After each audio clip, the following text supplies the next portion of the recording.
Hi everyone, welcome to Max Solution Garage. ఈ రోజు diesel engine మీద మనం అనదర్ ప్రాబ్లం అనేది సాల్వ్ చేద్దాం. ఓకే, ఈ ప్రాబ్లం చూస్తే calculate the work output per kg of air for ideal diesel cycle with compression ratio 15. Okay, so R is equal to 15 అని ఇచ్చారు.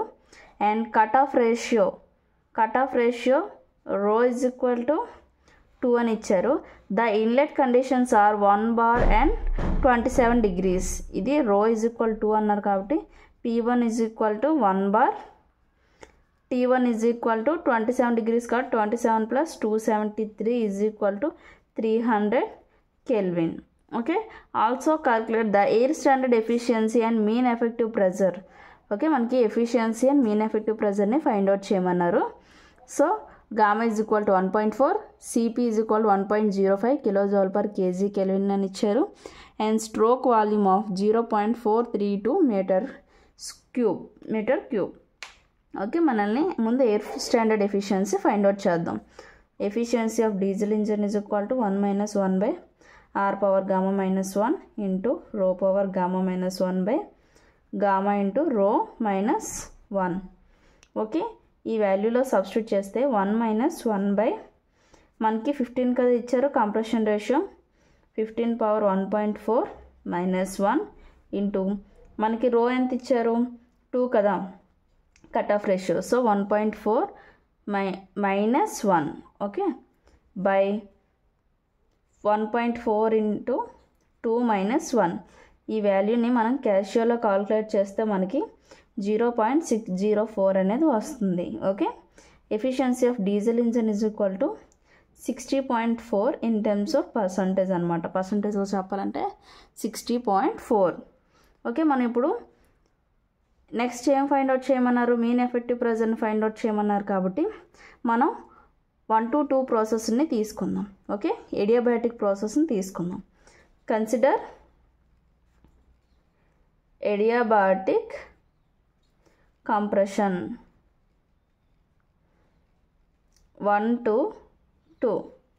ఓకే, మనం T2 is equal to T1 into R. Okay, R power gamma -1 అంతే కదా. T2 by T1 is equal to compression ratio power gamma -1 కదా. So నేను డైరెక్ట్గా T1 net side తీసుకెళ్ళిపోయాను. Okay, ఈ value substitute చేద్దాం. 300 ఇంటూ 15 కదా కంప్రెషన్ రేషియో, గామా అంటే 1.4 -1. So ఈ వాల్యూని చేస్తే 886.25 కెల్విన్ అనేది వస్తుంది. So T2 is equal to 886.25 అని అర్థం అనమాట. Okay, next consider constant pressure process. Constant pressure ప్రాసెస్లో cut off ratio is equal to V3 by V2 కదా, is equal to T3 by T2 అనమాట. ఓకే, ఈ వాల్యూస్లో మనం సబ్స్టిట్యూట్ చేసుకుంటే T3ని ఒకవైపు ఉంచేసి ఈ T2 ఇటు సైడ్ తీసుకువెళ్ళిపోతే T3 is equal to T2 into rho అవుతుంది కదా. V3 by V2 అంటే రో కదా. సో మనకు V3 తెలియదు, V2 తెలియదు. సో రో తెలుసు కాబట్టి మనం ఈజీ చేసుకోవచ్చు. So T3 is equal to 886.25 into 2 కదా. So T3 is equal to 1772.5 kelvin వస్తుంది అనమాట. మనం క్యాషియోలో కాల్కులేట్ చేస్తే T3 is equal to 1772.5 kelvin. Next మనం హీట్ ట్రాన్స్ఫర్ని ఫైండ్ అవుట్ చేద్దాం. హీట్ ట్రాన్స్ఫర్ అంటే Q కదా.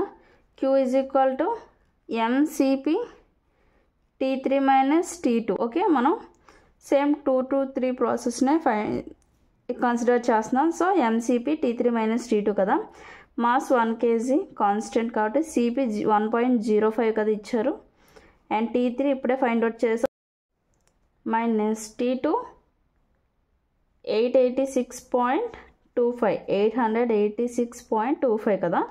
సో ఈ వాల్యూని మనం క్యాషువల్గా కాల్కులేట్ చేస్తే 930.56 కిలోజౌల్ పర్ కేజీ అని వస్తుంది అనమాట. సో హీట్ అంటే కిలోజౌల్ పర్ కేజీ కదా. సో మనకేంటి efficiency is equal to work done by heat transfer కదా, మనకి ఎఫిషియన్సీ తెలుసు, హీట్ ట్రాన్స్ఫర్ కూడా ఇప్పుడే మనం ఫైండ్ అవుట్ చేస్తాం. సో వర్క్ అవుట్పుట్ తెలుసుకోవచ్చు కదా. So work output is equal to efficiency into heat transfer కదా. సో ఎఫిషియన్సీ అంతా 0.6.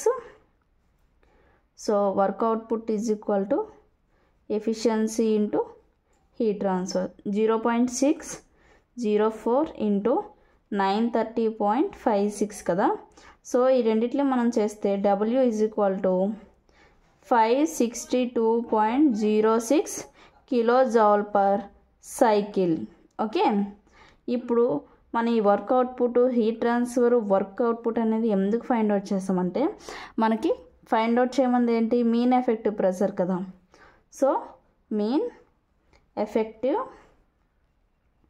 ప్రెషర్, మీన్ ఎఫెక్టివ్ ప్రెషర్ అంటే ఏంటి, PM is equal to work output by cycle.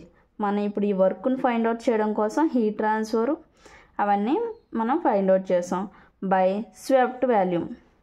Swept volume already మనకి ప్రాబ్లంలో ఇచ్చారు. సో 562.06 బై 0.432 ఈ వాల్యూస్ని మనం చేస్తే 1.069.6 kilo newton per metre square అనేది వస్తుంది. మన ఇన్ టర్మ్స్ ఆఫ్ బార్లో చెప్పాలంటే PM is equal to 10.696 bar. Okay, చాలా సింపుల్ అనమాట. కానీ మనం చేసేటప్పుడు ఏదైనా ఇప్పుడు మనల్ని ఫైండ్ అవుట్ చేయమన్నారంటే, ఎఫిషియన్సీ ఫైండ్ అవుట్ చేయమంటే ఎఫిషియన్సీ ఫార్ములాని ఒక సైడ్కి వేసుకొని అందులో నోన్స్ ఏంటి అన్నోన్స్ ఏంటో రెండు చూసి మనం ఏదైతే ఫైండ్ అవుట్ చేయాలో ఒకదాన్ని స్టెప్ బై స్టెప్ మనకి ఏదైతే ప్రాసెస్లు ఉన్నాయో ఆ ప్రాసెస్ని తీసుకొని ఏ విధంగా అయితే మనకి అన్నోన్ ఫైండ్ అవుట్ చేయొచ్చో తెలుసుకోవాలి. మీన్ ఎఫెక్టివ్ ప్రెషర్ ఉంది అంటే వర్క్ అవుట్పుట్ కావాలి, వర్క్ అవుట్పుట్ మనకి ఇవ్వలేదు. సో మనం ముందు ఎఫిషియన్సీ వచ్చింది, ఎఫిషియన్సీతో హీట్ ట్రాన్స్ఫర్ని ఫైండ్ అవుట్ చేస్తే వర్క్ అవుట్పుట్ వస్తుంది కదా. హీట్ ట్రాన్స్ఫర్ ఎలా వస్తుంది, టెంపరేచర్స్ రావాలి, టెంపరేచర్ని ఫైండ్ అవుట్ చేసి ఆ తర్వాత హీట్ ట్రాన్స్ఫర్ని ఫైండ్ అవుట్ చేసి ఆ తర్వాత వర్క్ అవుట్పుట్ని చేసి అప్పుడు ఇందులో సబ్స్టిట్యూట్ చేస్తే మనకు వాల్యూ అనేది వచ్చింది.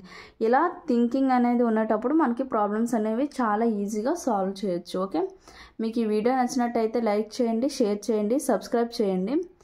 మీకు ఏదైనా ప్రాబ్లం డౌట్ ఉన్నా, ఏదైనా ప్రాబ్లం సాల్వ్ చేయాలనుకున్న కామెంట్ సెక్షన్లో నాకు కామెంట్ చేస్తే నేను ఆ ప్రాబ్లం అనేది సాల్వ్ చేసి మీకు వీడియో చేసి పెడతాను.